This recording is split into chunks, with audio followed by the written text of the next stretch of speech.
백성의 왕. 고구원왕 41년 10월 백제왕 부여구가 직접 진두지휘하는 백제의 3만여 군사는 이련의 도발을 구실러 평양성을 향해 움직이기 시작하였다. 백제군의 사기란 언제 어디서든 항상 최고조를 달리며 꺾이는 법이 없었는데 그것은 오로지 그들의 군주인 부여구에 대한 믿음과 애정이 충만한 때문이었다. 부여구는 전쟁에 나서면 매일같이 군영을 둘러보며 병사의 고충을 살폈고 때로는 병사들과 함께 노래를 부르다 한 막사에서 잠을 청하기도 하였다. 진군하는 방법 또한 다른 군사와는 판이하게 달라 홈지를 지나는 날에는 평소의 반만 가도록 하였고 좋은 풍경을 만나는 날에는 반드시 쉬어 밥을 지어 먹고 술을 마신 후 가도록 하였다. 그리하니 때때로 서둘러야 할 이유가 있을 때에는 굳이 장수가 재촉하지 않아도 병사가 먼저 발을 바삐 널렸고 몸을 혹사시킬 이유가 있을 때에는 장수와 병사가 서로 먼저 팔을 걷어붙이고 나섰다. 부여군은 병사들을 향해 크게 외쳤다. 한 사람 병졸조차도 군주를 아비처럼 믿고 따르는 나라. 이것이 나의 백제인이라. 이어 그는 돌아서 평양성을 굽어보며 두 팔을 벌린 채 외쳤다. 고구려 백성들아, 곧 너희 또한 나의 품에 안기리라. 쇠테두리를 채운 굵직한 바퀴를 매단 운마차가 앞으로 나섰고 갈고리가 달린 밧줄을 휘두르는 병사가 뒤를 따랐다. 성벽 위에서 쏟아지는 화살을 막아줄 철로 만든 방패를 든 병사들이 그 다음이었고 그 뒤로는 긴 사다리를 든 병사들의 대열이 이어졌다. 수백 수천 번 같은 일을 되풀이한 듯 숙련된 군사들은 한치 흐트러짐 없이 정렬되어 일사불란하게 움직였고 그 장관에 압도당한 평양성의 수비군은 입을 벌린 채 적이 움직이는 모습을 보고만 있었다. 기름 항아리를 부어라. 불화살을 쏘아라. 싸우다 죽으나 도망치다 죽으나 죽는 것은 매 한 가지다. 기왕 죽음을 각오하려면 너희 가족과 고구려의 사직을 지키다 죽으라. 그나마 전쟁 경험이 있는 장수들이 나서 악을 쓰며 군사들을 지휘하고 독려하였다. 그러나 고구려 군사의 대부분은 생전 처음 전쟁을 겪는 이들이었다.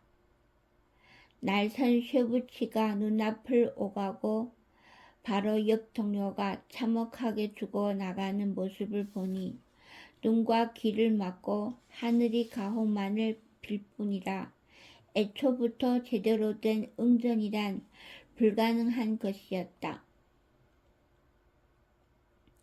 싸움이란 이긴다고 생각하는 쪽이 이기는 법이다. 이기는 자는 잘 때릴 방법만을 생각하고 지는 자는 잘 피할 방법만을 생각하니 전장의 승패란 처음 마주치는 순간의 사기에 결판이 나는 것이지. 일방적인 승세를 점하는 백제군을 바라보며 부여군은 옆이 장수에게 기분 좋은 소리를 내었다. 오늘은 이쯤 하는 것이 좋겠다. 이미 사기가 갈리었으니 내일은 그 차이가 더하리라. 그리 명하며 군사를 거두게 하니 개전 직후에 바로 평양성이 함락되지 않은 까닭이란 오로지 새로 쌓은 성벽의 견고함과 더불어 제 군사의 목숨을 아껴 굳이 전쟁을 서두르지 않는 부여구의 성격 때문이었다. 전투를 멈추고 각기 군사를 추스리는 양 진영의 모습은 현격히 달랐다.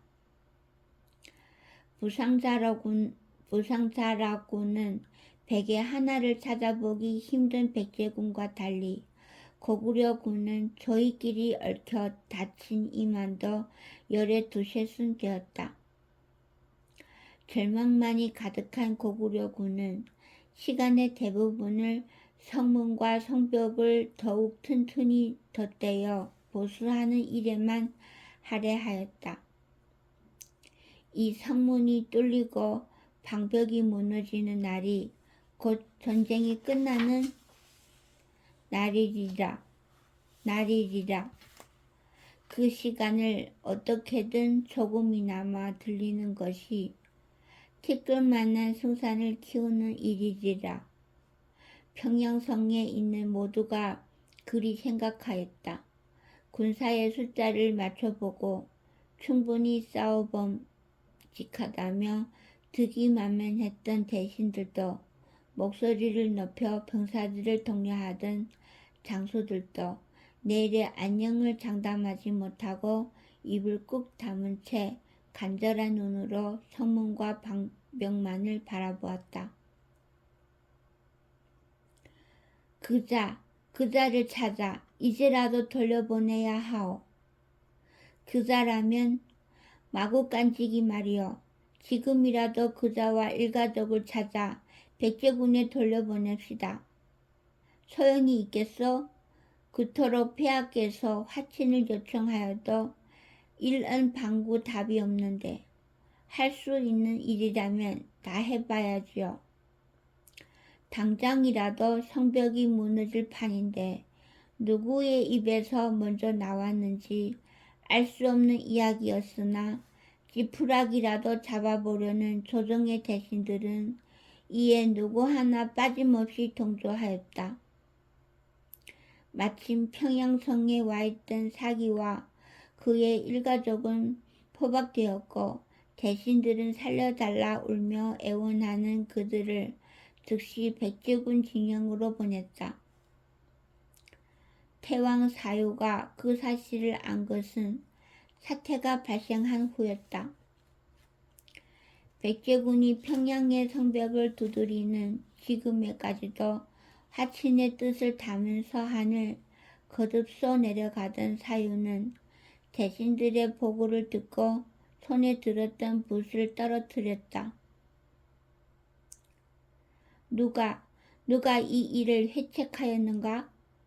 사유는 그 어느 때보다도 대로하여 고함을 쳤다. 이 일을 꾸민 이가 어느 누구더냐?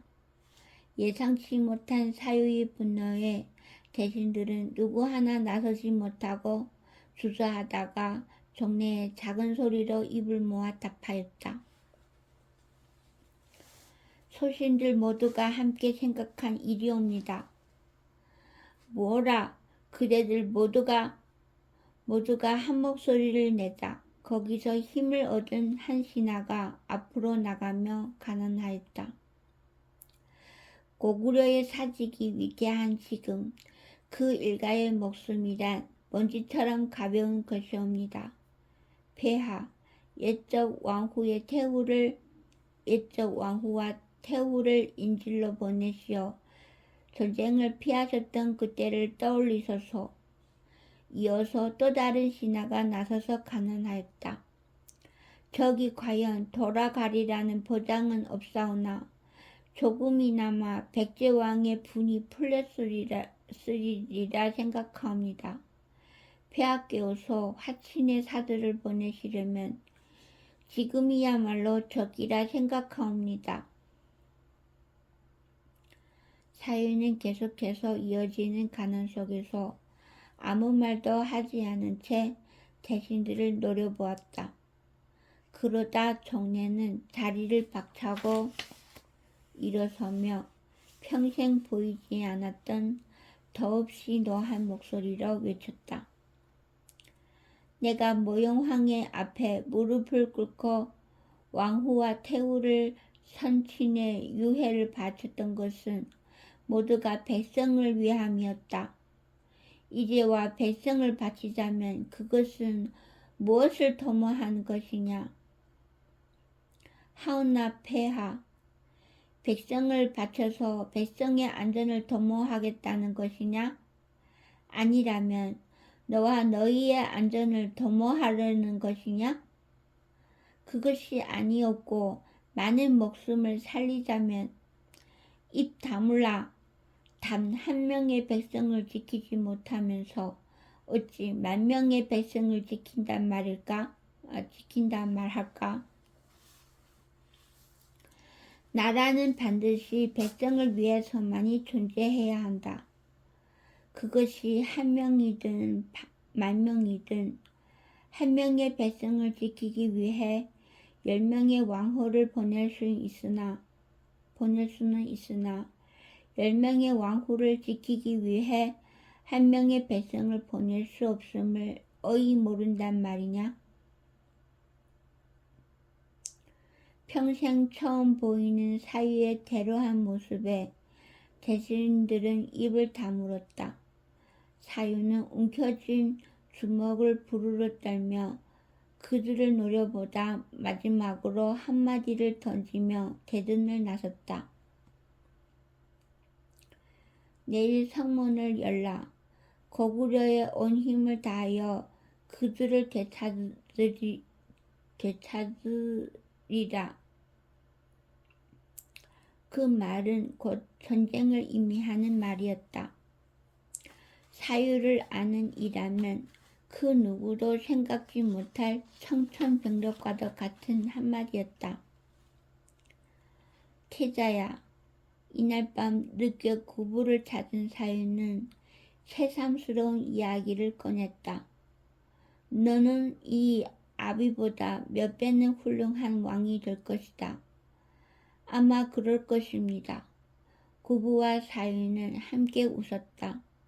온 천하에 비겁하고 어리석은 군주로 알려진 사유지만 구부에게만큼은 이상의 통치를 실제로 만들어 보인 성인과도 같은 인물이었다.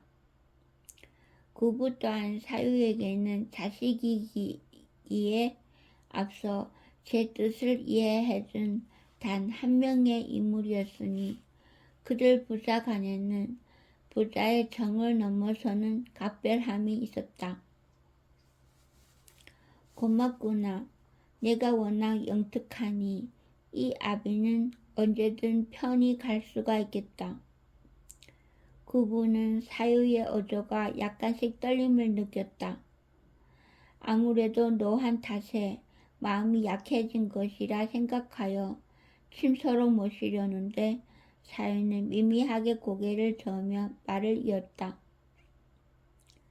전장에 단 한 번도 서보지 않은 아비가 부끄럽지는 않으냐? 아버님의 삶 또한 치열한 전쟁이었습니다. 호호.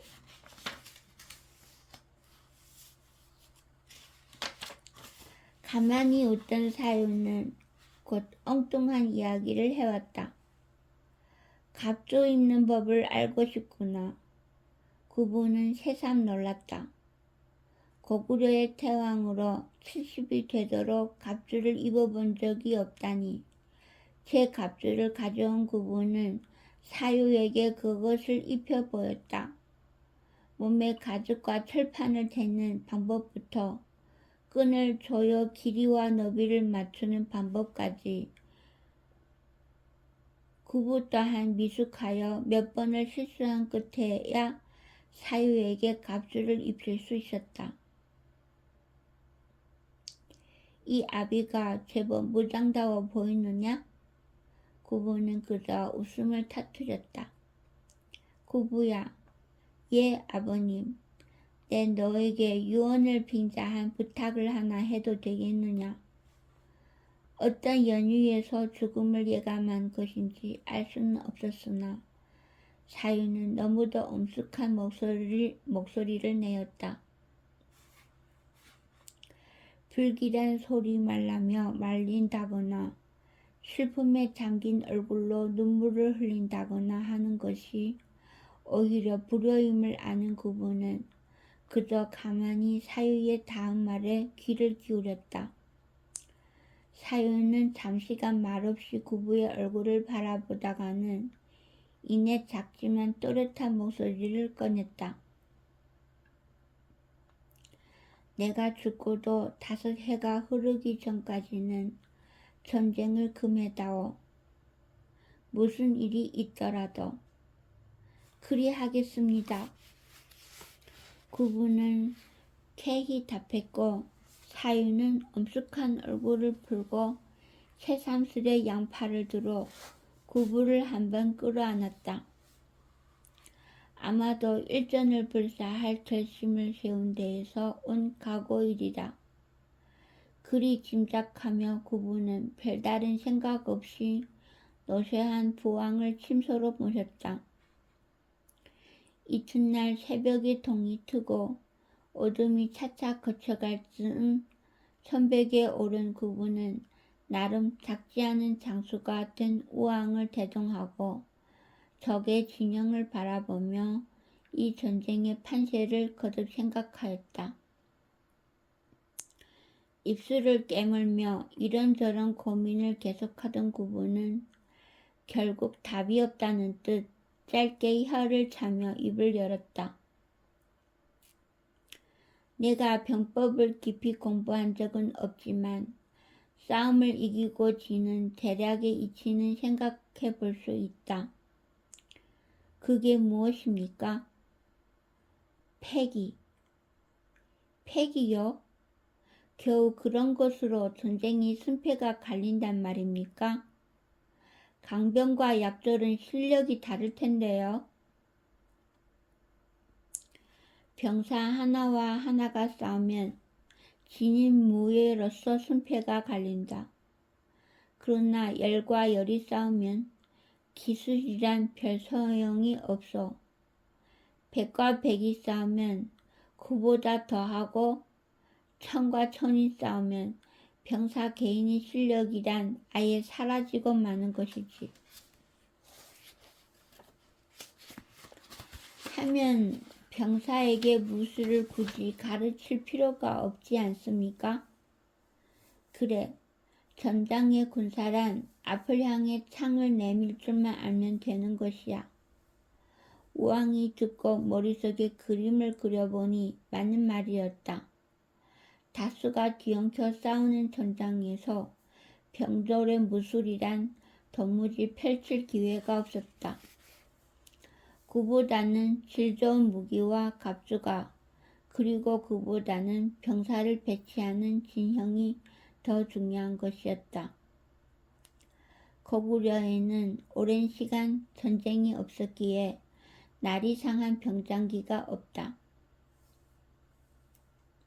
군사를 운영하는 진법 중 으뜸이란 성을 끼고 싸우는 것이니 그 또한 적보다 낫지. 그러나 가장 중요한 패기가 없다. 소장은 그 패기라는 것을 잘 모르겠습니다. 부엌칼을 든 아낙네 둘이 싸우면 누가 이기나? 먼저 찌르는 아낙이 이깁니다. 그래, 구부는 우왕을 돌아보며 피식 웃었다. 과거 외조부님이나 숙부님께서 무패의 명장으로 불렸던 이유가 바로 그것이다.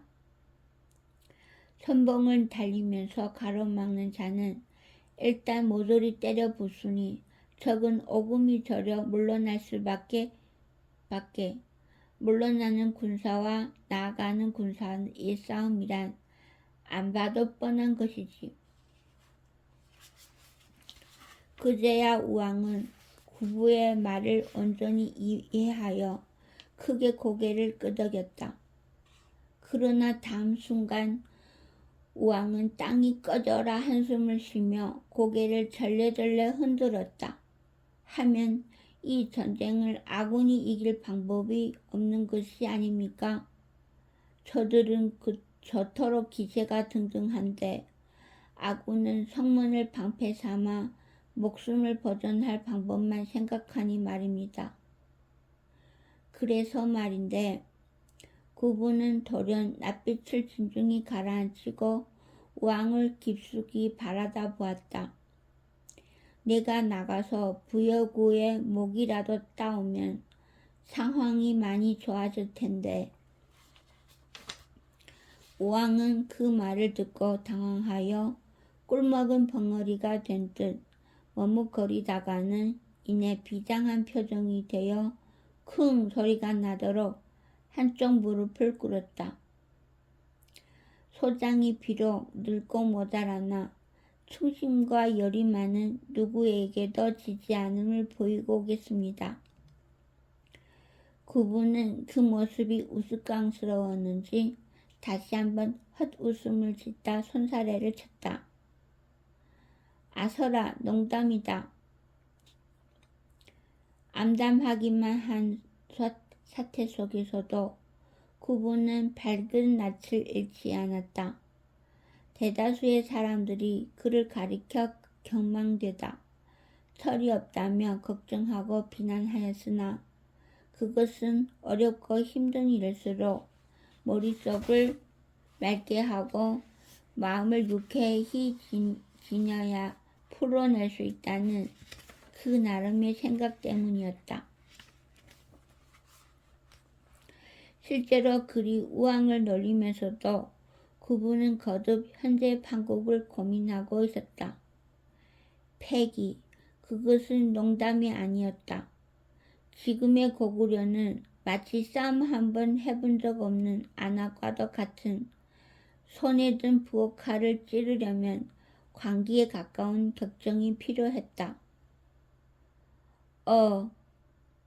손밖에 시선을 던져주었던 구부는 어느 순간 짧은 신음을 내었다. 아직 어둠조차 다 거치지 않은 이른 시각인데 갑자기 외성의 성문이 열린 것이었다. 열린 성문으로는 장수의 복색을 갖춘 한 기의 이마가 모습을 드러냈다. 어느 용맹한 장수인가 어째 홀로 성문을 열고 나타난 이문의 이마는 곧 창을 들어 적진을 향해 겨누고는 말을 달리기 시작했다.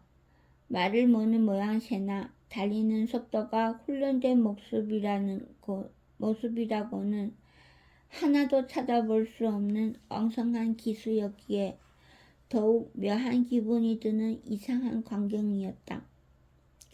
백제군의 파수병들 또한 그 모습을 놓치지 않고 발견하였으니 곧 방책 위로 궁수들이 모습을 드러내고 화살을 시위에 올리기 시작하였다. 어찌저리 무모한 같이 이를 지켜보던 우왕의 입에서도 신음이 터졌다. 이윽고 홀로 적진으로 달려드는 그 기수를 향해 화살이 쏟아지기 시작했다. 그리고 다음 순간 우왕은 더욱더 커다란 신음을 뱉어냈다. 옆에서 그 기수의 뒷모습을 지켜보던 구부가 어느 순간 벼락이라도 맞은 듯 몸을 떨더니 손뼉 아래로 날듯이 내달리는 것이었다.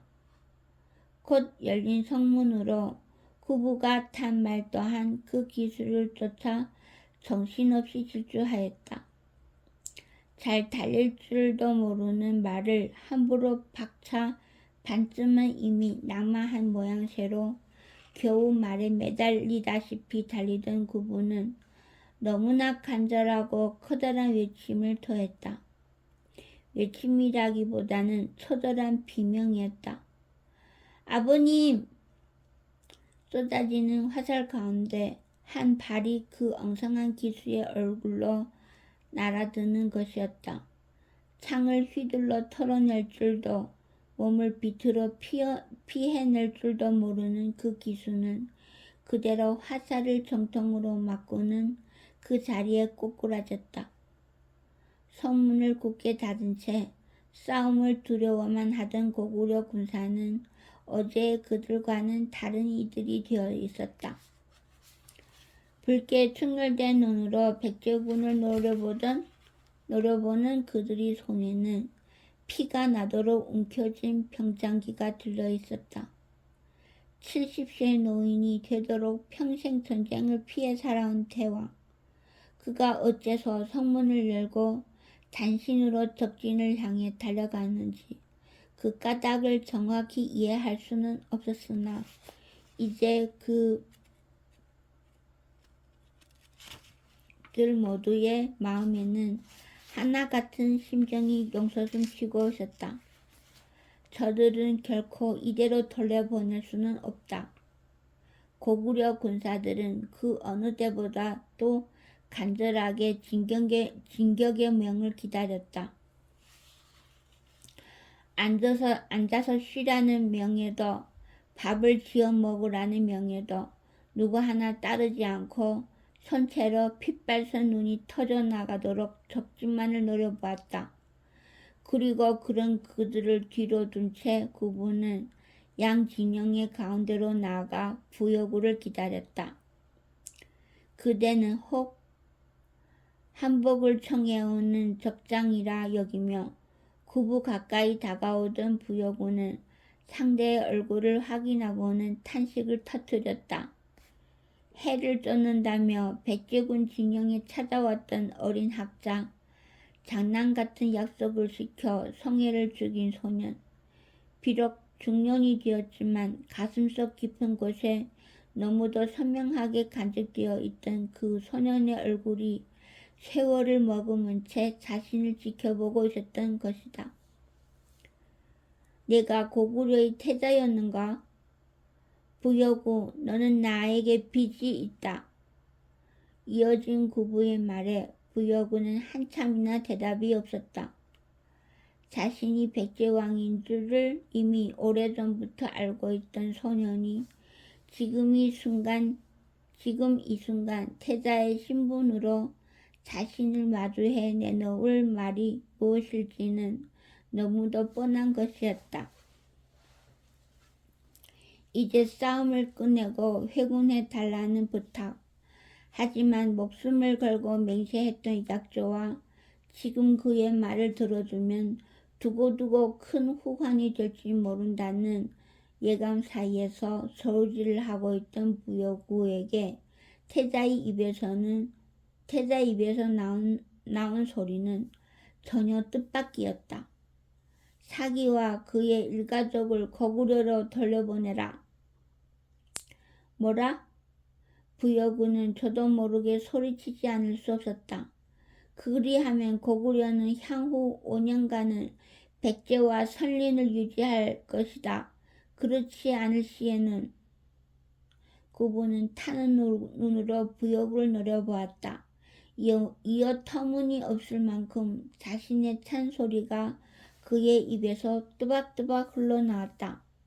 오늘 이 자리에서 두 나라 중 한 나라는 반드시 멸망할 것이다. 그 말을 남겨두고 구부는 말머리를 돌렸다.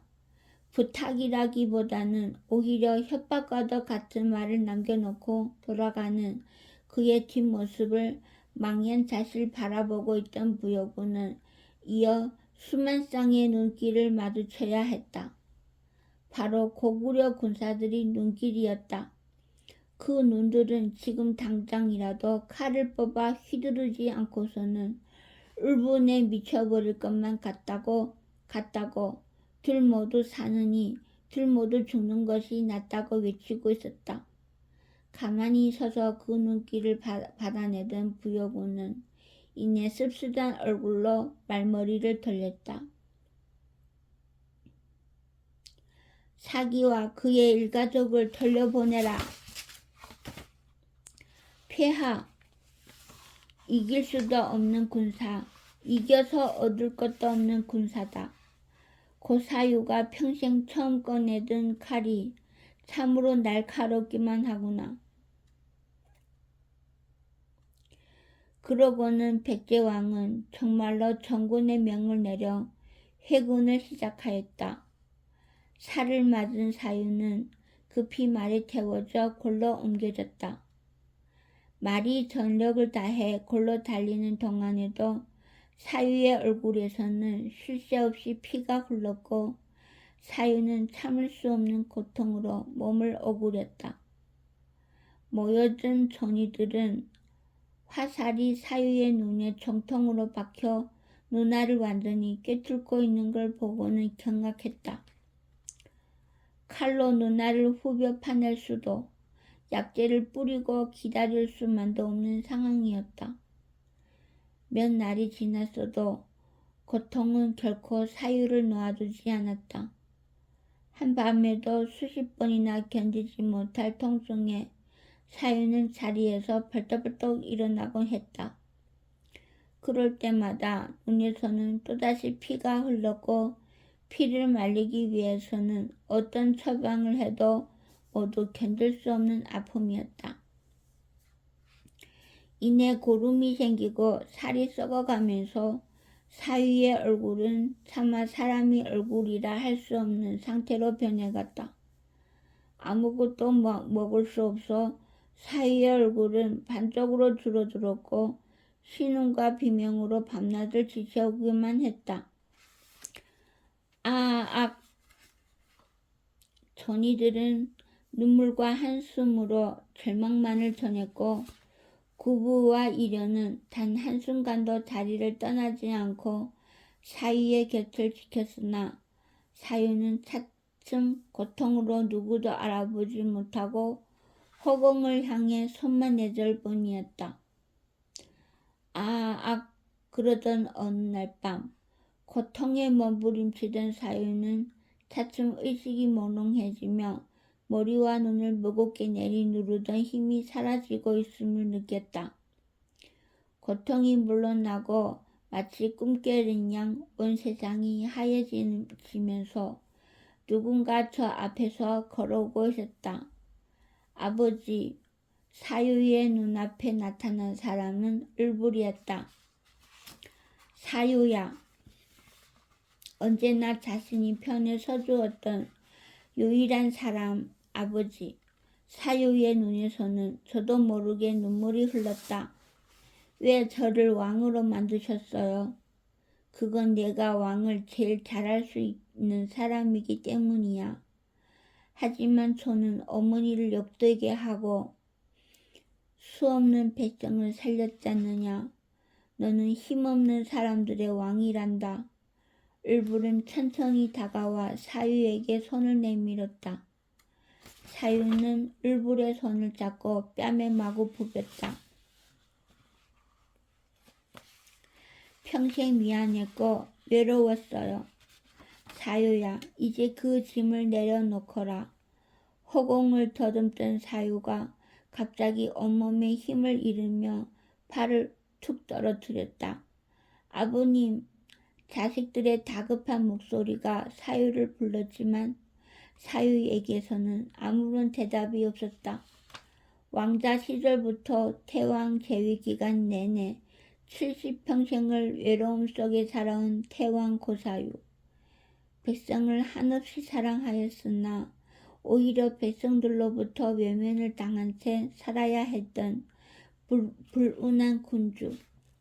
어머니와 한 번도 속 깊은 정을 나누지 못한 불행한 아들. 아내와 살가운 교감을 해보지 못한 지아비. 평생 아우에게 마음의 짐을 지고 살아야 했던 형. 아버님, 한 많았던 사유의 넋은 이승에서의 짐을 내려놓고 자식들의 마지막 절규를 귀에 담은 채 그렇게 홀홀 떠나갔다. 왕위에 오른 지 41년이 되던 해 10월 사유는 고국원의 벌판에 묻혔다. 한편 회군길에 오른 부여군은 신료들에게 자신감에 찬 목소리를 밀어냈다. 백제의 옛 백성이든 고구려 백성이든 다 모아들여라. 모두 강성해진 백제로 가고 싶어 할 것이니라.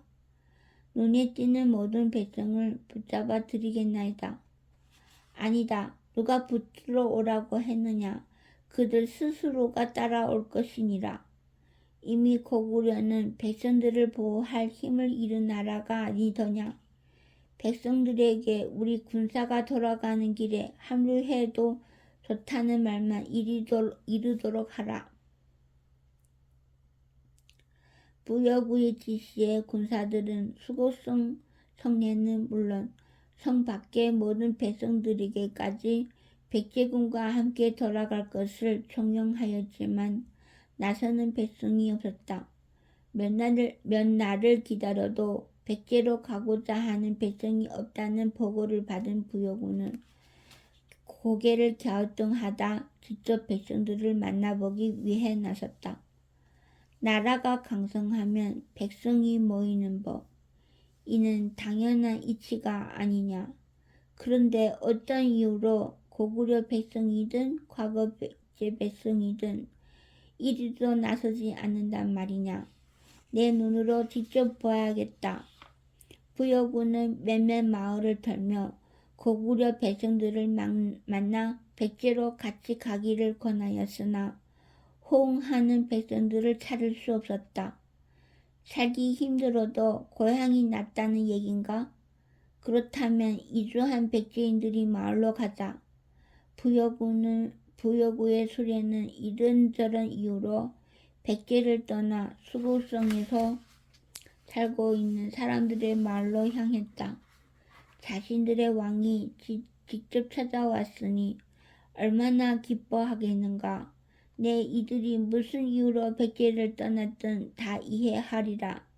가난해서 떠난 자들에게는 토지를 줄 것이고 죄를 지어 도망한 자들은 그 죄를 다 사해 줄 것이다.